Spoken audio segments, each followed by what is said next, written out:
Assalamualaikum warahmatullahi wabarakatuh. Perkenalkan, nama saya Echa Ratul Ilmi dengan NIM A1Q1211029 kelas A. Sini saya akan memaparkan materi mengenai konseling lab. Saya membuat video ini dengan tujuan guna memenuhi tugas dari mata kuliah model-model konseling 2. Langsung saja, yang pertama,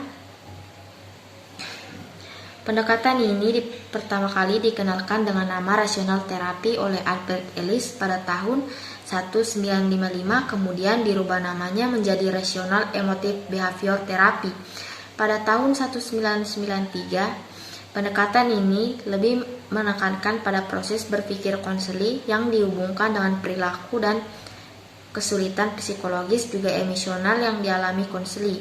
Hartono tahun 2012. Manusia dianggap sangat jarang menampakkan emosi tanpa didahului berpikir. Hal ini karena perasaan yang timbul dipengaruhi oleh persepsi yang muncul terhadap suatu peristiwa atau situasi yang spesifik. Corey 2005. Rational Emotive Behavior Therapy adalah sebuah terapi perilaku kognitif yang bertujuan untuk memberikan pengajaran tentang perilaku tepat, guna atau rasional kepada konseli dengan cara melawan segala ide irasional dan perilaku self-deathing. Jones juga berpendapat bahwa seorang dikatakan rasional ketika ia memiliki kemampuan untuk berpikir, merasakan, dan berperilaku dengan cara yang menunjukkan pada pencapaian tujuan, bukan menghambat tujuan yang ia inginkan. Nelson Jones 2011. Dari beberapa pengertian di atas, peneliti menyimpulkan bahwa yang dimaksud konseling rasional emotive behavior therapy adalah satu pendekatan konseling yang mengutamakan layanan pada perubahan konsep berpikir konseli dari yang lebih irasional menjadi lebih rasional. Pada konseling lab, konselor membantu konseli untuk berperilaku tepat guna dengan cara menghilangkan segala konsep pemikiran yang tidak logis. Lalu materi yang kedua, konsep dasar konseling lab. Landasan filosofis dari pendekatan lab menurut Samsu Yusuf adalah eksistensialisme, yaitu individu sebaiknya menerima dirinya dalam wujud yang apa adanya atau his existence, bukan karena berpenampilan atau perbuatannya. Dalam Yusuf, konseling individual, konsep dasar dan pendekatan 2016. Pendekatan ini cenderung menerima kelemahan sifat manusia yang berbuat salah dan berusaha untuk memahami serta bersifat toleran terhadap kejujuran. Maka pada pendekatan ini, seorang konselor harus menerima dan menghargai konselinya dengan apa adanya. Terdapat 3 hipotesis fundamental dari Ellis. Yang pertama, berpikir dan beremosi memiliki kaitan yang erat. Kedua, berpikir dan beremosi sangat saling berkaitan dan biasanya saling menyertai satu sama lain seperti hukum sebab akibat, sehingga pikiran seseorang akan menjadi emosinya dan emosinya akan menjadi pikirannya. Yang ketiga, berpikir dan beremosi sering membentuk self-talk dan semua kalimat yang selalu seseorang katakan kepada dirinya, itulah yang akan menjadi pikiran dan emosinya. Nelson Jones 2011. Jadi dapat disimpulkan bahwa segala perilaku dan kesulitan psikis atau emosional yang dialami seseorang sangat dipengaruhi oleh kebenaran proses berpikirnya dan berlaku sebaliknya. Semua itu akan terus saling mempengaruhi satu sama lain dan tidak dapat dipisahkan. Lalu materi berikutnya, teknik-teknik konseling lab. Berdasar pada hakikat konseling rasional emotive behavior serta tahap-tahap yang dilakukan dalam prosesnya, maka lab mengembangkan dan mengaplikasikan teknik-teknik khusus konseling. Menurut pengelompokannya, teknik-teknik yang dimakan oleh lab terdiri atas A. Teknik-teknik emotif ekspresial atau evokatif.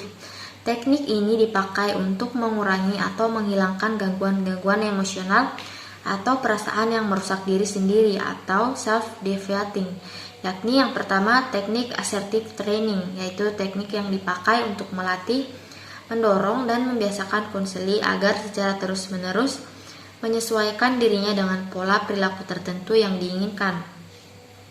Misalnya, seorang konseli yang pemalu diberikan latihan berdiri di depan kelas ditunjuk menjadi ketua kelas atau memimpin kelompok diskusi dan sebagainya.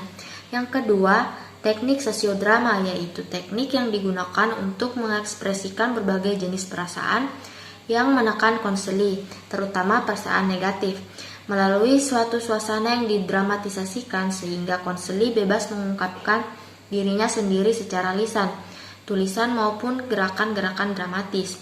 Teknik yang ketiga yaitu self-modeling, yaitu teknik yang digunakan untuk meminta konseli berjanji atau mengadakan komitmen dengan konselor untuk menghilangkan perasaan atau perilaku tertentu.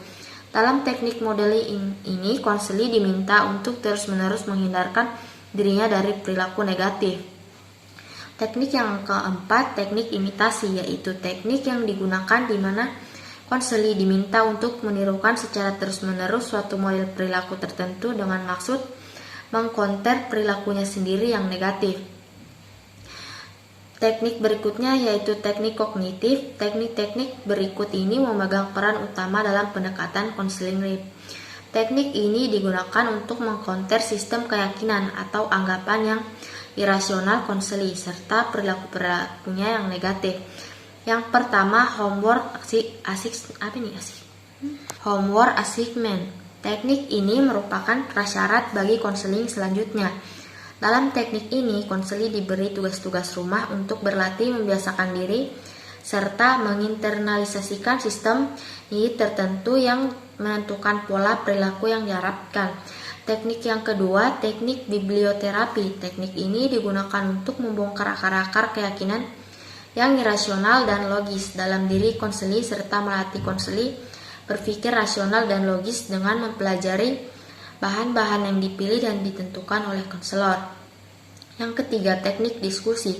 Teknik ini hampir sama dengan teknik di atas, namun dilakukan dalam satu kelompok.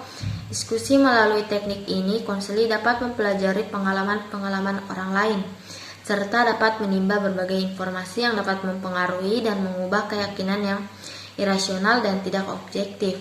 Yang keempat, teknik simulasi. Teknik ini digunakan untuk memberi kemungkinan kepada konseli mempraktikkan perilaku-perilaku tertentu melalui suatu kondisi simulatif yang mendekati kenyataan.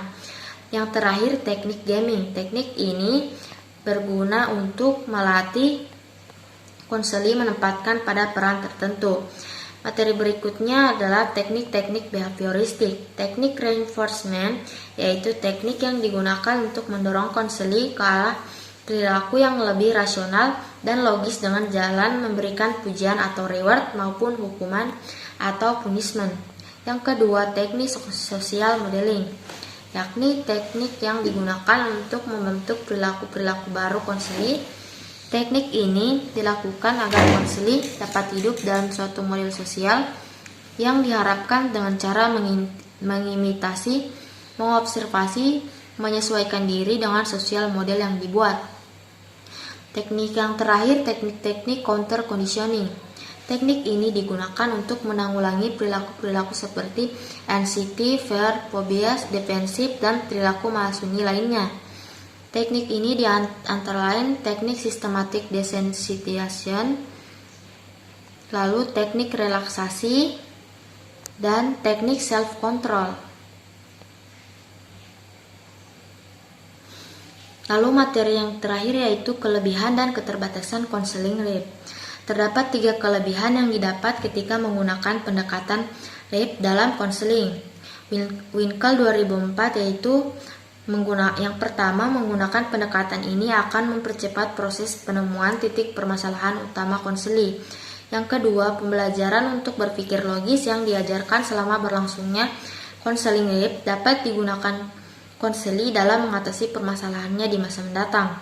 Yang ketiga, setelah mengikuti konseling, konseli akan merasakan bahwa dirinya memiliki kemampuan intelektual dan kemajuan cara berpikir. Namun di balik kelebihannya, konseli pendekatan RIP juga memiliki beberapa kelemahan. Winkel 2004 yaitu pertama, kadar kecerdasan konseli yang berbeda menyebabkan tidak semua konseli dapat ditolong dengan pendekatan RIP yang menggunakan analisis logis dan filsafat yang bertumpu pada kemampuan logika. Yang kedua, konseling tidak memiliki banyak efek manfaat jika diberikan kepada konseli yang sudah putus asa dengan hidupnya dan tidak menginginkan perubahan pada diri dan terlalu bergantung pada emosi. Yang ketiga, konseling tidak cocok untuk konseli yang sudah berada terlalu jauh dari realita kehidupannya karena usaha konselor untuk membawanya kembali. Mungkin itu saja materi yang bisa saya paparkan. Saya akhiri dengan ucapan wabillahi taufiq wal hidayah. Wassalamualaikum warahmatullahi wabarakatuh.